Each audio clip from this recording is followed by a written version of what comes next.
Hi, my name is Michael Dell. I'm a Ganawage Rono living with special needs.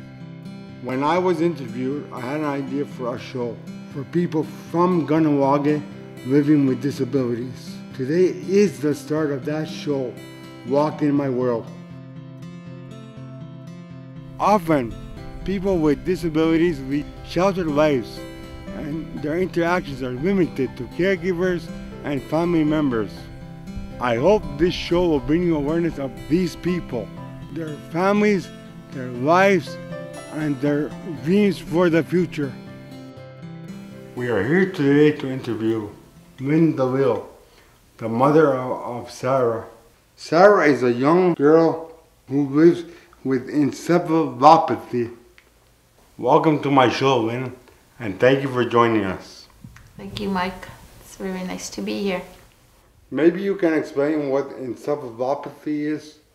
Encephalopathy is a long, difficult name to pronounce, but this is the name that doctors have given to the condition that Sarah has been diagnosed with.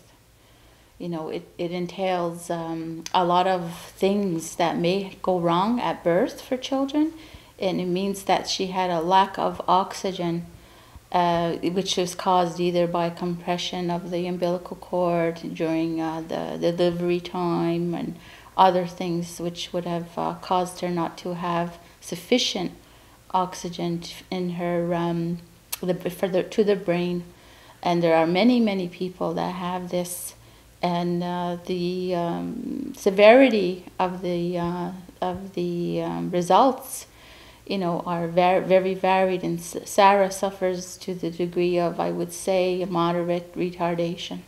When did you discover that Sarah had encephalopathy, and how did it affect you and your family? I first discovered something abnormal or different about Sarah when she was 6 months old. She wasn't doing the things that I thought she was supposed to do. I had 2 children before and kind of knew that when, you know, a child is beginning to sit up or verbalize and other things, that she wasn't doing very well. So I brought that to the attention of the community health nurses and the pediatrician I had, and from there it went. I insisted that there be further investigation, and as a result, going to the children's hospital and going through so much tests, they realized and diagnosed her with this condition. What are some of the challenges Sarah faces every day? Well, one of the most difficult ones Sarah has to deal with every day is the lack of speech that she has. She has to face a life that is always, that she will always be dependent on someone for most of her everyday living. Her most difficult, I think, thing to deal with is communication, because she's nonverbal. She doesn't talk. She has limited sign language, and her self-care is she can't take care of herself at all. Her preparation of food and everything that you would take for granted that any other child would learn to do, she hasn't. I have discovered that because of her condition of her brain, she's quite adept at other things, but the everyday functioning, decision making, she's not very quick at. So it takes her much longer to learn how to do simple things. She's quite dependent on, and always will be, on people around her.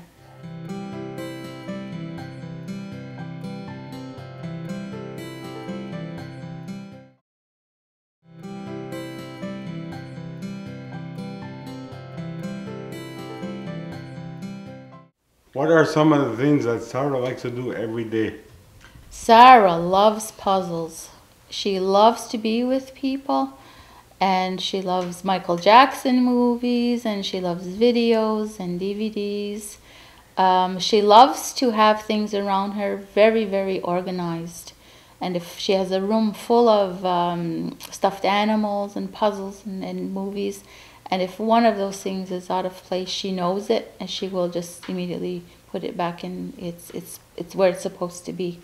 She's a very, very happy person and loves to go out, in the car and to the movies outside of the home, be with people and other activities, social activities within the community.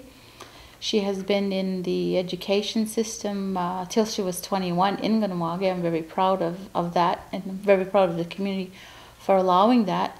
And she really, really enjoyed that, even going on the bus. Of course, being assisted every inch of the way. Does Sarah have special talents or skills? Sarah, like I said before, is really, really good at doing puzzles.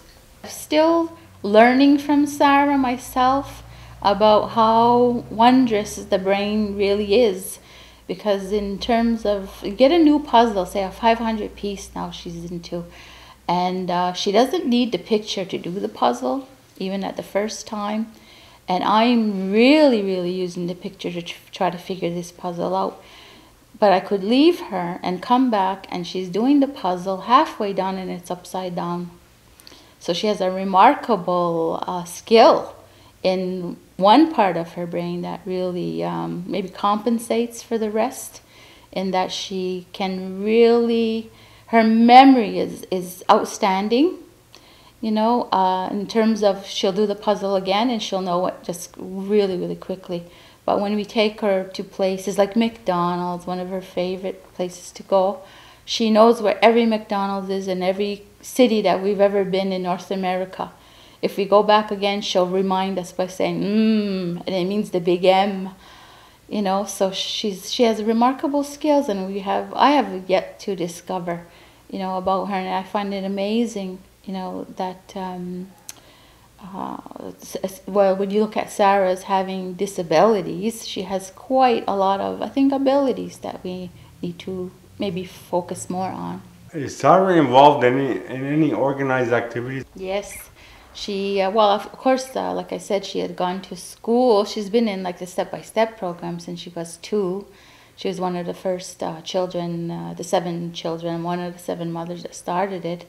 And she went to school till she was 21 and graduated from survival. So every activity that was happening within the school system, Sarah participated in. And now she's in the young adults program, and she has had a number of caregivers that worked with her, which have been outstanding in helping her to assimilate herself into the community and all the activities that are going on.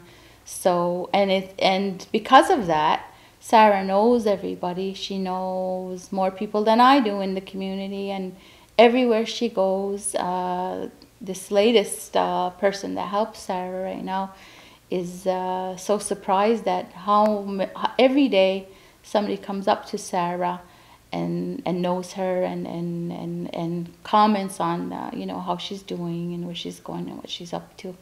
Sarah loves all of that, so she is involved with as many activities as is accessible to her in this community.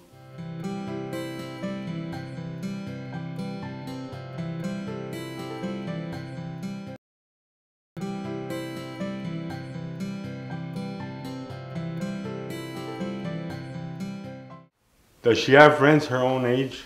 Yeah, she has a lot of friends at the young adults program, where she mostly socializes.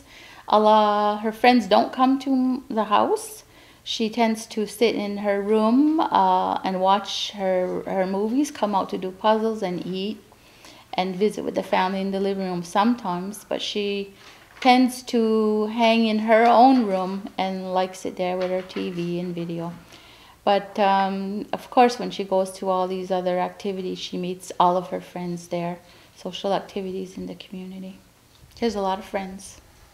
Does she ever spend time away from home? There have been a few occasions which she has. Hardly ever, because I worry too much. There's times, though, that the young adults program has gone on overnight trips, and she's gone a few times. And that's as much as she's done, and I suppose if there are more occasions, it would take me a little bit more, how do you say, convincing, to let her go and be entrusted to somebody and somewhere else. I'm still her mom, and we're very close, so maybe that will happen. But she would, and it depends on Sarah too. She has these signs, communication that we have to see and sense from her whether she's happy to do something or not. Is there anything I should know before approaching Sarah? Well, one of the things that you will notice immediately is that Sarah is nonverbal and won't respond talking back to you. And it's somewhat, people have a difficulty with that because they expect a verbal response from her if you don't know her. So they kind of have to adjust quickly, and a lot of people don't know how. So that's one of the things. But Sarah would be so happy if you said hello to her. In fact, she'll initiate a conversation with somebody by waving or smiling at them where they can't ignore her, and they would respond, even strangers. So that would be very nice if people could do that with Sarah.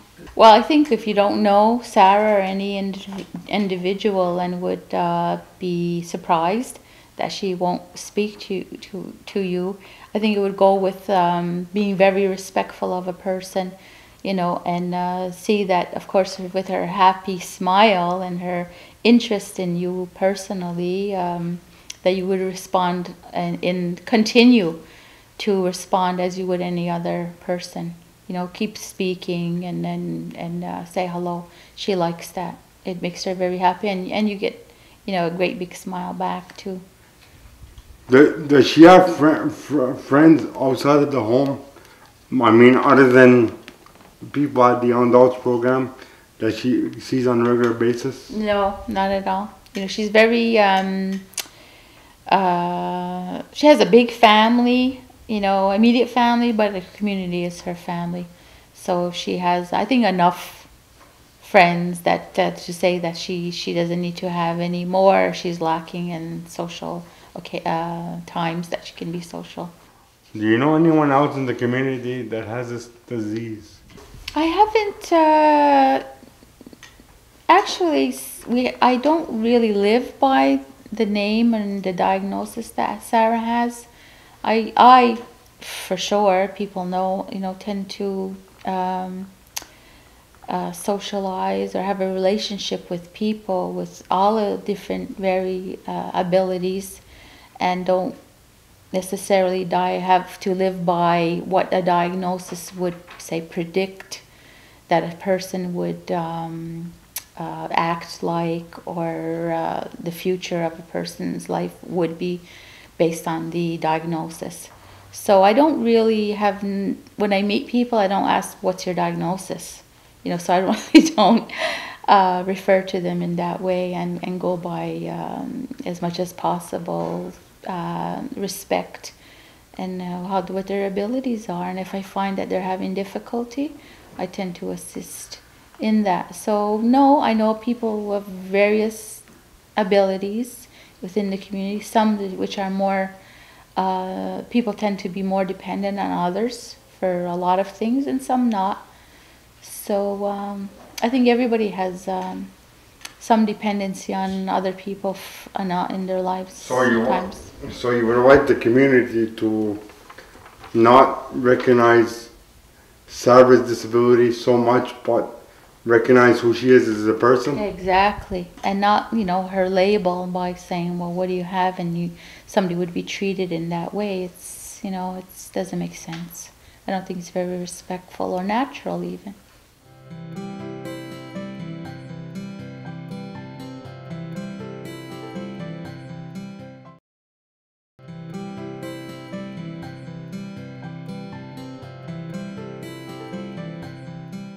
What are your plans for Sarah's future?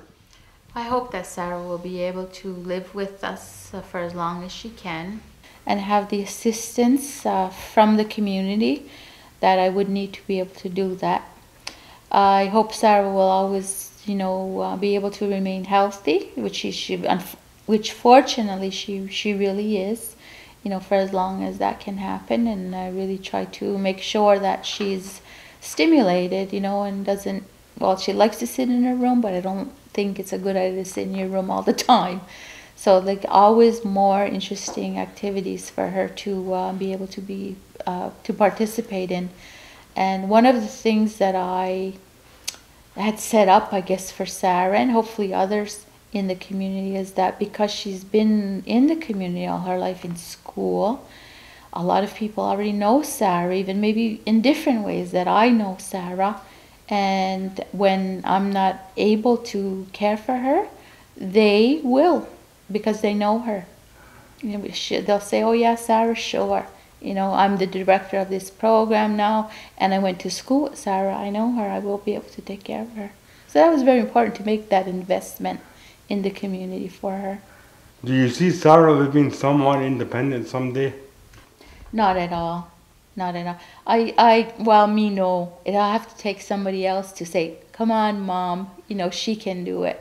So like I said, I tend to be very protective of Sarah, and maybe, I shouldn't say no, maybe. Well, thank you, Wayne, for joining us today. Thank you for having me, Michael. I really enjoyed this, and congratulations on the show. And thank you on behalf of all the special needs people in the community and everyone else too. I would like to say one more thing though, if I may. That, if we everyone else deals with our own challenges, we may one day be able to believe that if we help those with the most vulnerable in our community, then we will definitely be opening the world of opportunity for everyone else. And we've come to the end of another episode of Walk in My World. If you have any comments or questions, you can email me at walkinmyworld@yahoo.ca. Ona.